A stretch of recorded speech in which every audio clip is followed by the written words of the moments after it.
ইরানের পারমাণবিক কর্মসূচি নিয়ে বিশ্বজুড়ে কূটনৈতিক টানাপোড়েনের মাঝে আবারও সরব রাশিয়া। ক্রেমলিন জানিয়েছে তারা ইরানের পাশে আছে। শুধু তাই নয়, তেহরানের পারমাণবিক সমস্যা সমাধানের সবকিছু করতে প্রস্তুত তারা। কিন্তু প্রশ্ন হচ্ছে, এই ঘোষণার পেছনে রাশিয়ার উদ্দেশ্য কি? রাশিয়া কূটনৈতিকভাবে ইরানকে সহায়তা করতে আগ্রহী, যা পশ্চিমা দুনিয়ার সঙ্গে তাদের বিরোধের একটি অংশ হতে পারে। এদিকে ট্রাম্প প্রশাসনের একতরফা সিদ্ধান্ত শান্তিপূর্ণ চুক্তির কাঠামো ভেঙে দিয়েছে, যা বর্তমান অস্থিতিশীলতার অন্যতম কারণ।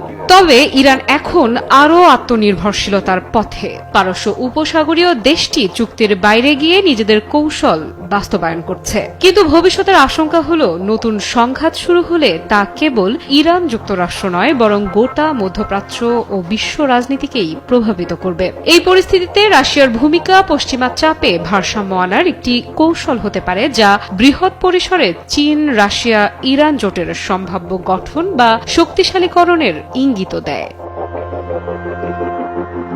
2015 সালে ইরান, রাশিয়া, যুক্তরাষ্ট্র, যুক্তরাজ্য, চীন, ফ্রান্স ও জার্মানি মিলে স্বাক্ষর করে JCPOA চুক্তি। এই চুক্তির শর্ত ছিল, ইরান তার পারমাণবিক কর্মসূচি সীমিত রাখবে আর পশ্চিমা বিশ্ব তুলে নেবে অর্থনৈতিক নিষেধাজ্ঞা। কিন্তু 2018 সালে আমেরিকার তৎকালীন প্রেসিডেন্ট ডোনাল্ড ট্রাম্প একতরফাভাবে চুক্তি থেকে সরে যান। এরপর পুনরায় আরোপ করা হয় কঠোর নিষেধাজ্ঞা।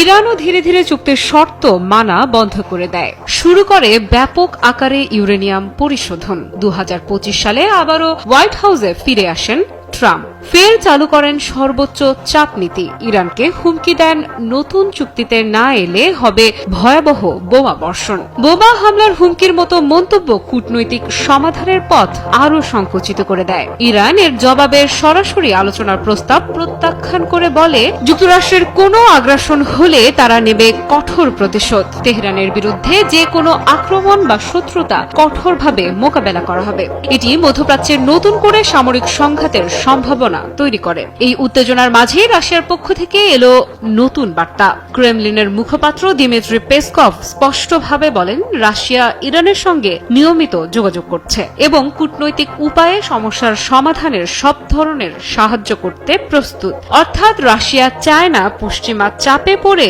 ইরান আবার কোনো চুক্তিতে সই করুক, বরং তারা ইরানকে শক্তিশালী অংশীদার হিসেবে পাশে রাখতে চায়, বিশ্ব রাজনীতিতে নিজেদের অবস্থান মজবুত করতে।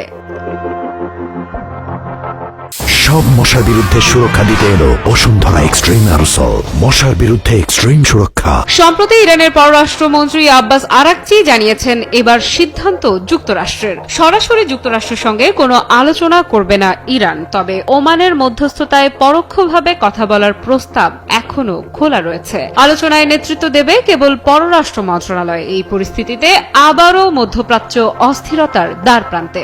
ইরান যুক্তরাষ্ট্রের সংঘাত শুরু হলে তা ছড়িয়ে পড়তে পারে পুরো অঞ্চলে। অন্যদিকে রাশিয়া এবং চীন যদি ইরানকে সরাসরি সমর্থন করে, তাহলে গঠিত হতে পারে নতুন শক্তির জোট, যা পাল্টে দিতে পারে বিশ্ব রাজনীতির ভারসাম্য।